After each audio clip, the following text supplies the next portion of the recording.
वसुदेवसुतं देवं कंसचाणूरमर्दनं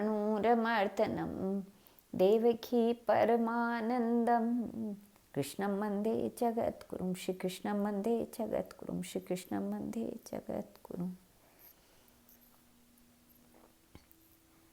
भगवान तो सब समझते ही थे, अतः बोले हम तीनों वेश बदलकर भगवती अनसुया के पतिव्रत की परीक्षा करने चले। सभी ने इस बात को स्वीकार किया और तीनों साधु वेश से अनसुया देवी के निकट पहुँचे।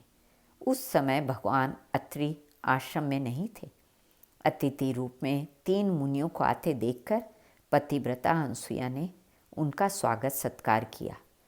पाद अर्ध आचमनीय देकर उन्होंने कंद मूल फल भेंट किए, किंतु मुनियों ने देवी के आतिथ्य को स्वीकार नहीं किया। तब देवी ने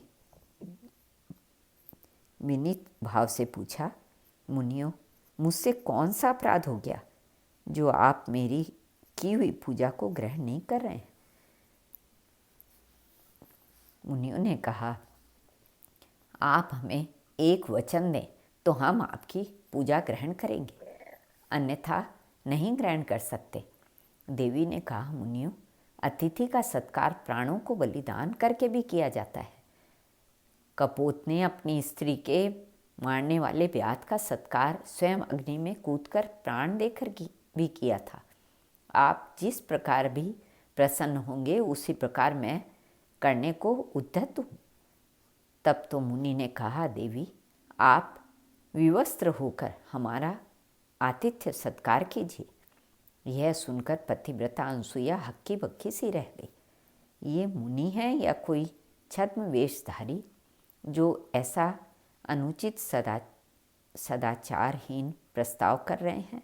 उन्होंने ध्यान लगाकर समाधि में देखा तो सब रहस्य समझ गई और बोली, मैं आपका विवस्त्र होकर सत्कार करूंगी। यदि मैं सच्ची पतिव्रता हूँ, मैंने कभी भूल से भी स्वप्न में भी पर पुरुष का काम भाव से चिंतन न किया हो तो आप तीनों 6-6 महीने के बच्चे बन जाए। पतिव्रता का इतना कहना था कि तीनों के तीनों 6 महीने के दूध पीने वाले बच्चे बनकर पालने पर कुलबुलाने लगे। माता ने विवस्त्र होकर अपना स्तनपान कराया और पालने पर सुला दिया। इतने में ही महामुनि अत्रि भी आ गए। तीनों सुकुमार बच्चों को देखकर वे आश्चर्यचकित होकर पूछने लगे, देवी, ये देव स्वरूप परम सुंदर, अत्यंत मनोहर, मन को स्वतः ही अपनी ओर खींच लेने वाले तीनों बच्चे किस भाग्यशाली के हैं? भगवती अनसुया ने कहा, भगवान, ये आपके ही बच्चे हैं। ऋषि बोले, हमारे ऐसे भाग्य कहाँ? देवी ने कहा, नहीं महाराज, आपके ही हैं। भगवान ने स्वतः कृपा की है। मुनि सब रहस्य समझ गए। अब वे तीनों देवता बच्चे बने क्रीड़ा करने लगे। माँ अनसुईया उन्हें खिलाती पिलाती पुचकारती प्यार करती। ये सब भी उमंग में भरकर माँ के साथ क्रीड़ाएं करते। इधर तीनों देवियों ने देखा हमारे पति तो आए ही नहीं। तब तो वे बड़ी ही चिंतित हुई। जिससे पूछे वही कह दे, माताजी, हम तो जानते ही नहीं, क्या करे, कहाँ रह गए। आखिर तीनों घर से निकली। देवयोग से तीनों ही चित्रकूट में तीनों की भेंट हो गई। परस्पर में मिलकर एक दूसरी ने अपना दुख बताया। लक्ष्मी जी ने सती से पूछा, तुम्हें कैसे पता चला? उन्होंने कहा, हमसे तो नारद ने ही सब बातें कही थी। शीघ्रता से ब्रह्माणी जी बोल उठी, हाय, उसी ने मेरे भी कान भरे थे। लक्ष्मी जी भी सिर ठोकने लगी। तीनों नारद जी पर क्रोध कर रही थी। लक्ष्मी जी बड़ी कुपित हो रही थी। दांत पीसकर बोली, यदि वह तुमड़िया कहीं मिल जाए तो उसकी तुमड़ी फुमड़ी फोड़ दूं, उसकी ऐसी मरम्मत करूं कि छठी तक का दूध याद आ जाए। वे कह ही रही थी कि सामने से जय राम कृष्ण हरि की धुनी करते हुए नारद जी दिखलाई दी।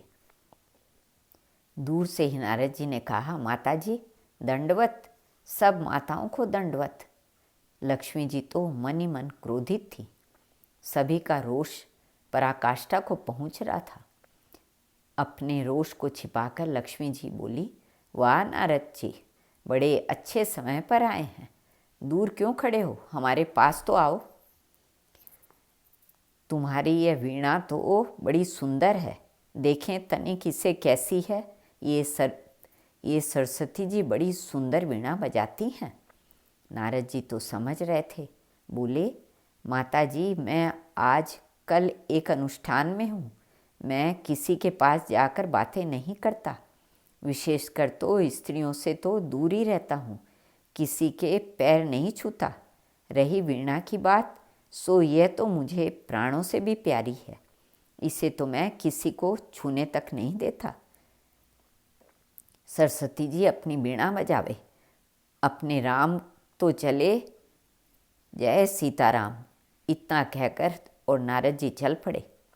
अब तो तीनों बड़ी घबराई।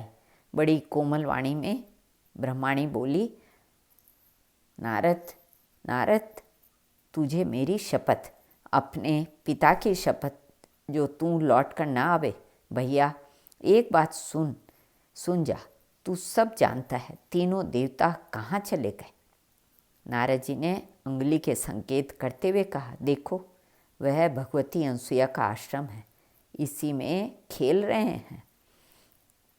लक्ष्मी जी शीघ्रता से बोली, ऐसा भी क्या खेल, इतने दिन हो गए, तू हमारे पास तो आ।